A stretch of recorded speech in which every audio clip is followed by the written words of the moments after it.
En Afrique, qu'est-ce qu'on fait d'un vieux? Qu'est-ce qu'on en fait? Eh ben, il reste là dans le village. Le village, il est là, ils vont amener au vieux qui est là-bas dans sa case, ils vont lui amener des petits bouts de bois pour son feu, et ils vont l'aider à lui faire toujours à manger, l'aider, parce que c'est comme ça, c'est une communauté. Et un vieux en Afrique qui meurt, on dit que c'est une bibliothèque qui brûle, parce que les vieux, on les consulte. On apprend l'expérience des vieux, comme vous êtes en train de faire en ce moment, parce qu'ils ont vécu sur cette planète et ils savent comment l'aborder. Et nos enfants, qui vivent tout seuls comme ça, avant de faire l'enfant, il faut déjà savoir qu'il faut retenir un endroit où on va le mettre dans une crèche. C'est déjà impressionnant. Votre enfant, vous le mettez dans une crèche, puis après une école, et ainsi de suite. Finalement, vous le mettez dans un élevage.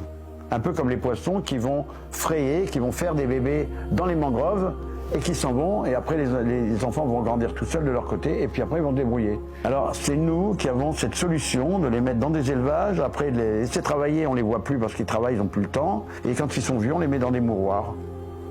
Et c'est ça qu'on est en train d'imposer au monde des sauvages. Qui est le vrai sauvage dans l'histoire? Je pense que c'est plutôt nous les sauvages dans l'histoire, pas les autres. Ceux qui vivent en symbiose avec leur forêt et qui s'adaptent avec leur environnement, pour moi c'est pas des sauvages, c'est la sagesse.